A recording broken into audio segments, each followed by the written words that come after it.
Blade successfully eliminated Blood God and the Reapers one after another, but vampire clans still thrived in various corners of the world. Blade, the warrior who held onto his original purpose, continued his endless battle against the vampires. The vampire clan harbored deep hatred towards him but were helpless in their efforts. A terrifying plan began to take shape. In a remote desert, a group of heavily armed individuals descended from a plane. They were all fully equipped and made graceful hand gestures towards the sun. They climbed up a tall and ancient temple ruins and opened a secret passage based on their coordinates. It turned out to be a tomb, with ancient cuneiform inscriptions covering the walls. Did you think they were here to rob the tomb? Of course not. A large hand emerged from the flowing sand.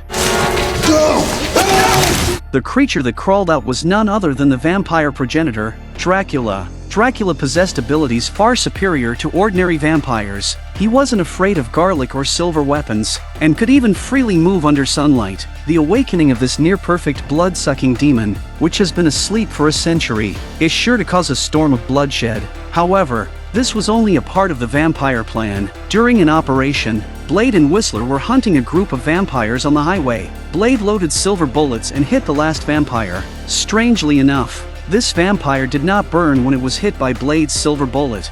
It was actually a human disguised as a vampire. The entire process was captured by the vampire leader, Danica. With this evidence, Blade became known as a deranged killer in the eyes of the public. The police launched a full-scale manhunt. The police secretly followed Whistler and discovered the location of their new base. In the chaos, Whistler was shot, and to protect the data, he triggered a bomb. The base instantly turned into a sea of fire. Whistler's death plunged Blade into endless sorrow, leaving him without the will to resist. During the interrogation, the police did not believe Blade's claims about vampires. They even brought in a psychologist named Edgar. After the so-called evaluation, the answers surprisingly aligned with the police's belief that Blade was a violent psychopath. Hospital would soon send someone to pick him up. It turns out that the minions of vampires have infiltrated every corner of human society. As expected, the vampire leader Danica, with inside help, walked in with her subordinates. Every time Blade was in a crisis, Whistler would appear. This time, Blade was truly isolated. But just then, the glass of the interrogation room shattered.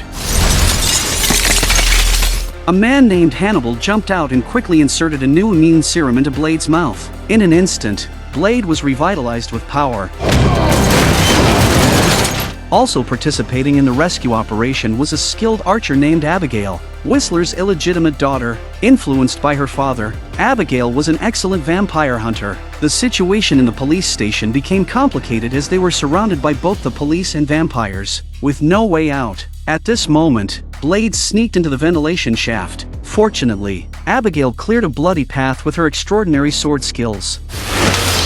However, the streets were filled with reinforcements from the police. That's when Blade broke the window and leapt down from a height. Apparently, besides Blade and Whistler, there was also an organization called the Nightstalkers engaged in an endless battle against vampires. Dr. Sommerfield was the inventor of the inhalable serum, and the Nightstalkers came to assist Blade at Whistler's request. However, Blade looked down on them, considering them rookies who couldn't be of any help. Hannibal revealed that he used to be a member of the vampire group and even had an indescribable past with Danica. Abigail told Blade that the long-dormant vampire progenitor, Dracula, had awakened. Dracula has an insatiable appetite, and by the time he reaches the vampire headquarters, he has drained a bunch of people of their blood. As Dracula was born perfect, ordinary weapons posed no threat to him. Dr. Sommerfield had developed a specialized biochemical weapon to deal with vampires. The virus could be spread through the air, but it was still in the experimental stage. If they could add Dracula's blood to it, the kill rate would reach an astonishing 100%. With this news, Blade changed his mind about the Nightwalker team and agreed to work with them. They prepared to depart with the latest equipment developed. Before leaving, the weapons expert reminded them that Dracula had the ability to transform into others. The group decided to start with the vampire servants and follow the clues to the vampire headquarters. After a fierce battle, they obtained crucial information.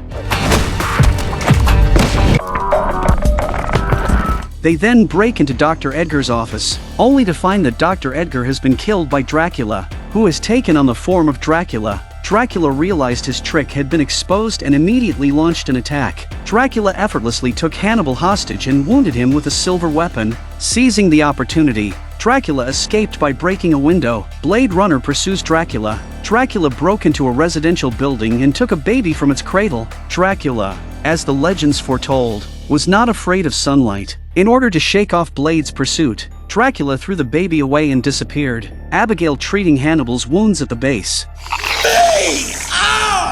With the disappearance of Dracula, these leads came to an abrupt end. However, Dr. Sommerfield made a new discovery about a biomedical company that seemed suspicious. Vampire activities had been increasing recently, so they thought they might find important leads there. Blade and Abigail rushed to this pharmaceutical factory and encountered vampires there, and the police officer who interrogated Blade is also present here. As they entered the factory, they were shocked by what they saw. It turned out to be a living blood factory for vampires.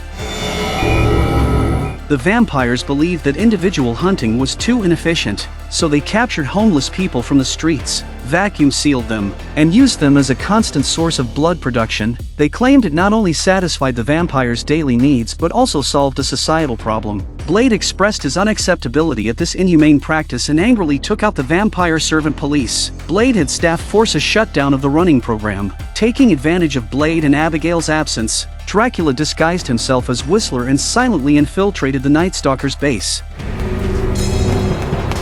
Cruelly, Dracula unleashed a merciless slaughter and captured Hannibal and Dr. Sommerfield's daughter, Zoe. When they returned to the base, Abigail couldn't believe what she saw. Their former comrades had turned into lifeless corpses. Devastated, Abigail held Dr. Sommerfield and swore to make Dracula pay for his actions. Fortunately, the only biochemical weapon Sommerfield made is still in existence. They had one chance, and they had to ensure it hit its mark. Once released, the virus would automatically spread. Due to the limited development time, the virus would also harm Blade. Nevertheless, Blade hesitated not even for a moment. For the sake of their fallen comrades and to rescue Hannibal and Zoe, he had to proceed. They prepared their weapons, ready to face the final showdown. Meanwhile, Hannibal found himself in a miserable situation. He was terrified by the appearance of a vampire dog, causing him to scream in fear. To make matters worse, his former girlfriend, Danica, held a deep grudge against Hannibal. Now that Hannibal had become her enemy, a brutal beating from was inevitable. However, Hannibal remained defiant and boastful, claiming that he had a tracking chip on him and that Blade would surely come to his rescue. His words were met with mocking laughter from those around him, but Danica expressed her opinion. At that moment, they felt a burning sensation in their throats. Someone had sprinkled silver dust into the air conditioning system. Yes, that person was Blade. The vampires were filled with fear. These vampires were no match for Blade and were quickly defeated. On the other hand, Hannibal found himself in an awkward situation. Just after being rescued, he encountered 3 mutated dogs at the corner. Oh, there's a pretty smile. Now all Hannibal could do was run. The dogs, however, ran too fast and fell off the building. Finally, Blade found Dracula. They engaged in the ultimate showdown. Blade, a half-human, half-vampire, surprisingly fought on par with the vampire progenitor Dracula. Hannibal, who had just suffered a beating, remained in dire straits. At a critical moment, Hannibal picked up a concentrated UV bullet, which successfully resolved the crisis. Abigail easily dispatched the vampires who came to reinforce Dracula. In order to turn the tide of the battle, Dracula had no choice but to reveal his true form. After transforming, Dracula's power increased significantly, and Blade was no longer able to resist him.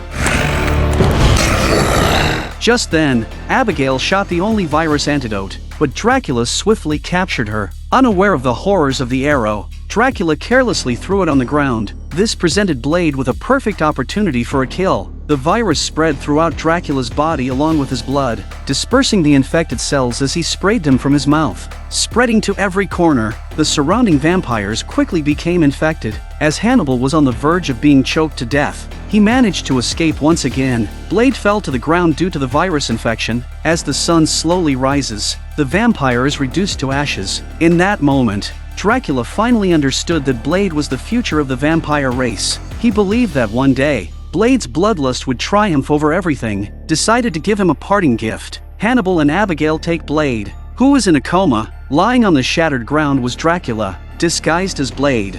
This would make humans believe that Blade had perished. The Blade's crimes will no longer exist. Ultimately, the virus didn't kill Blade. It only lowered his heart rate, putting him in a state of dormancy. Perhaps when the world needs him again, the fearless Blade Warrior will return in full force once more.